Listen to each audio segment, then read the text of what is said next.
Traders, how are you? With Marcello, founder of the Day Trading Academy, co-founder of Speed Up Trader. What a week we had in the markets. Everything has collapsed, absolutely everything. And there's primarily one reason why that's actually happened. So I'll explain that to you guys in just a second. Let's get started with the recap of what happened in the markets last week.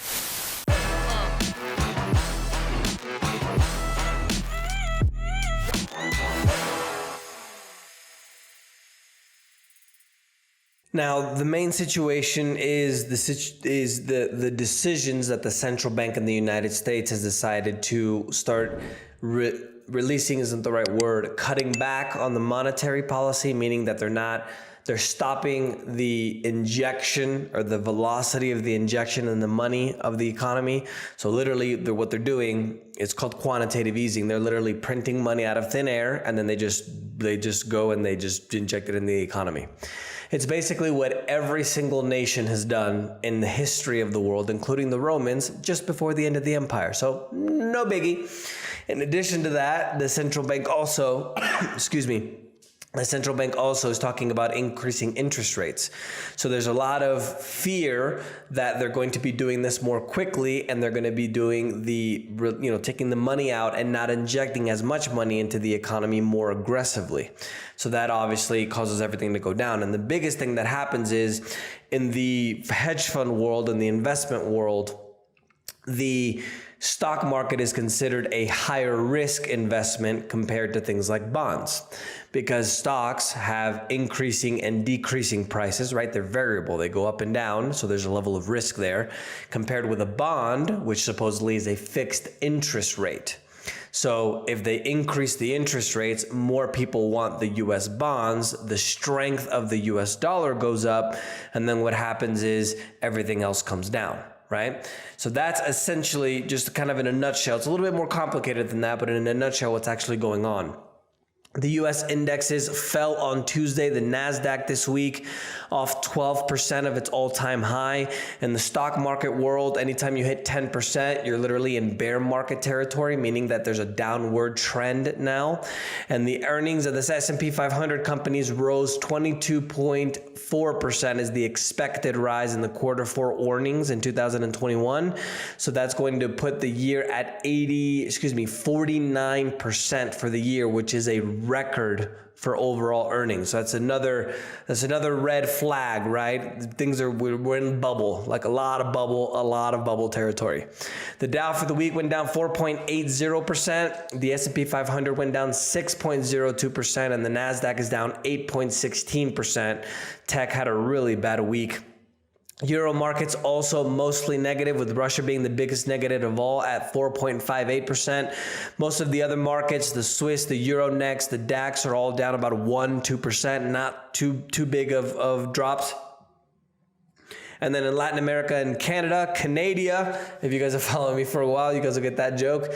Canada, it went down 3.68%, with most of Latin America being mixed 3-5%.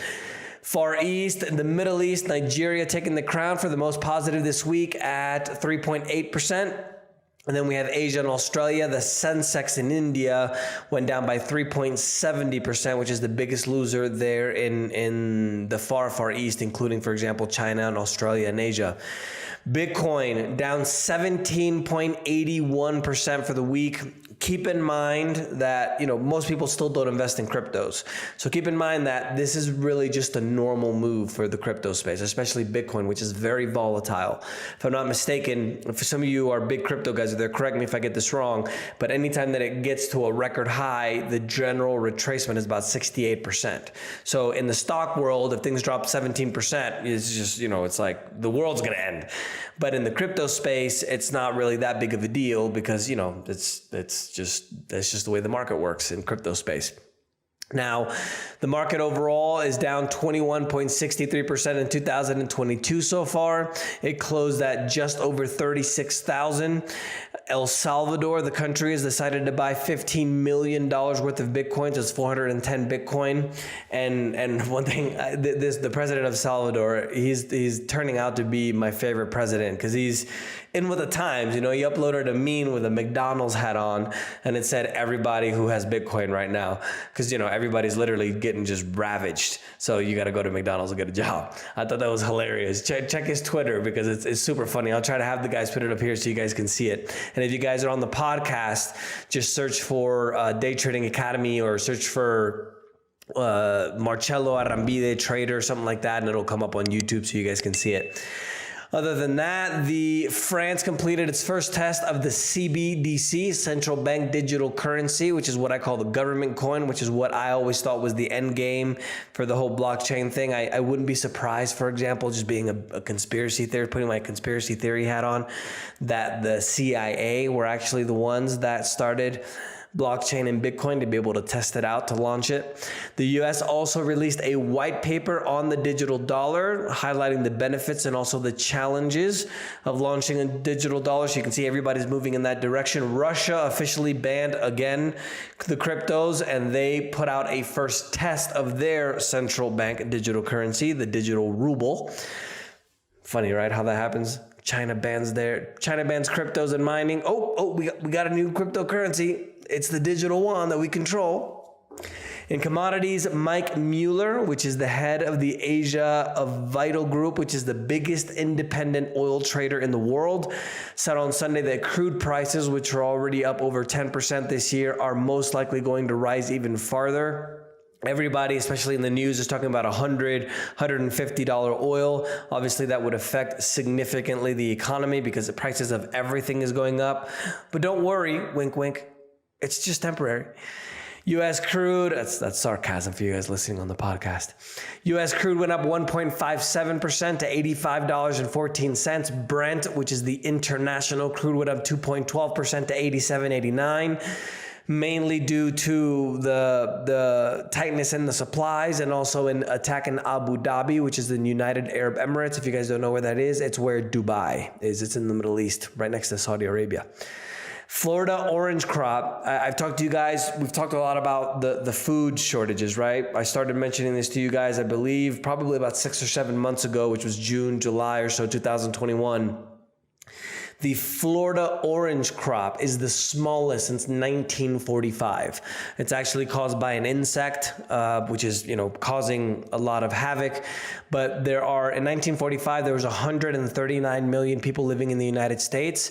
Now we have 329 million, meaning that the last time that we had this size of crop in 1945, the population of the United States was 2.4 times less than what it is now.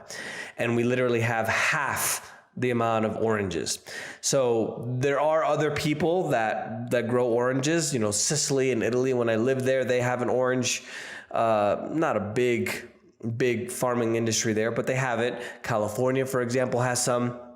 But Florida by far has one of the biggest percentages of the crop. And so if they're producing half as much, imagine what's going to happen to the price of orange juice soon. Gold went up 0.96% to 1,836. Silver up over 5.6% to 2,437. They had a huge rise in the beginning of the week, and then at the end, as with everything else, they just crashed, threw up on itself. Financial and banking news, the Chinese central bank has decided to cut the basis points by the central bank interest rate by 10 basis points at 2.85%, mainly because the economy isn't doing as well. Who would have thought that a big chunk of their economy, which is in real estate, once that goes down and they literally go after that market to make it slow down, that the whole economy will slow down? Who would guess that? Obviously, they also have the situation with they have a zero COVID policy, which basically means that if they have one case, it literally, they shut down everything. There's still ports that are being shut down. There's entire cities that are in the quarantine. And on the reverse side of that, we have England this week. The UK Prime Minister Boris Johnson removing all of restrictions in regards to the pandemic. No V cards, if you know that thing that goes in your arm. No requirements for that. No masks. Absolutely everything is canceled. So if you want to travel to London, now would be the time, because they don't require absolutely anything. Double check though if you need to take a test, or foreigners need to have, for example, the V, the thing in your arm. I don't want to say it because we'll get censored. Ireland also in the news talked about removing all their restrictions as well. Welcome to the club. We in Florida haven't had restrictions for what, 6, 7, 8 months, and life has been normal for us in Florida. And the UK National Statistics on Wednesday said that the inflation rate is at a 30-year high in December, hitting an annual rate of 5.4%. Remember that this isn't the real number. Governments manipulate this number because obviously when you go to the grocery store, I know you guys have not seen an increase of 5.4%, right? There was a news article that I talked to you guys about last week where Domino's used to sell their wings for $10.99. There were 8 wings for $10.99. No, I think it was 10 wings for $10.99. It was backwards. Now I remember. It was 10 wings for $8.99. And now they're going to be selling 8 wings for $8.99, which represents an increase of 25% in the cost. You see? So the actual inflation rate is 20 to 30% in 2021. This year, 2022, what's going to happen is a lot of the companies believe, the central banks and the news, that this was going to be temporary, right? You and I talked about how this was not going to be temporary. It's going to get a lot worse. But now that companies are realizing that this is not a temporary situation, that the inflation is going to be more persistent, they're going to start passing their costs on to their customers. So that means that the inflation this year is most likely going to be, I would put it probably at about 40, 50%. So prepare yourself. Maybe the preppers were right. Other than that, Japan's inflation data, fastest pace in 2 years as well. Their inflation, though, is still under the 2% target. They're manipulated numbers again, so they're not planning on doing any decisions. Political news, Russian parliament is holding consultations next week to appeal to Putin that the 2 states in Ukraine called Donetsk and Luhansk, hopefully I said that right, they are 2 pro-Russian breakaway regions, are going to be classified as independent regions. And obviously we still have the situation with the United States and Russia. Russia is now moving their military into Belarus, which is part of the former Soviet Union, but borders to the north Ukraine. And obviously we still have, these tensions where the US is saying no and Russia is saying yes and no. So it's continued to escalate, and obviously it can end up in a very bad place. So hopefully it will die down a little bit. Economic news, German producer price inflation, meaning the cost of produce the items that they sell. Remember that Germany is the 4th largest economy in the world, one of the biggest exporters in the world by far, one of the biggest, not the biggest. Their producer price inflation went up by 24.2% in December, year over year. And that's the highest increase on record post-World War II. So again, since 1945, it's the highest jump in the cost of producing something. So think about this, right? Germany's producer price inflation, being one of the largest exporters in the world, went up by 24%, right? 24.2%. How is it possible that a country literally right next door that does business a lot with Germany only has inflation of 5%? You see? See how when you start thinking about it, it doesn't make sense? U.S. new applications for jobless benefits also rose sharply last week to a 3-month high. This has to do with surging COVID cases in addition to investor concerns about the impact of the Omicron variant and the fear of the central bank, releasing the gas pedal on the interest rates in addition to the quantitative easing with the money that they're investing in the economy. Corporate news, everything basically went down this week. Netflix being one of the biggest losers in that it fell almost 22% after they released their expectations on the slowing subscriber growth. The expectations for Q1 in 2022 is that they're going to add 2.5 million subscribers instead of the expected 3.98 million. They did meet the expectations for profit and revenue, but now that they're growing less, obviously that affected quite a bit their share price. Not much in trade news this week. In technology, I thought was really interesting. There's a new biologically inspired battery membrane that's going to allow a 5-time capacity of the kind of batteries we use now, which are called lithium ion. So essentially, we're moving into this whole electrified world, especially with the electric cars, the EVs. So the problem has always been the battery. I had a friend, for example, that just had to redo his Model X and the battery had a defect in it. And if he didn't have the warranty, it would have cost $35,000 to replace the battery in his car.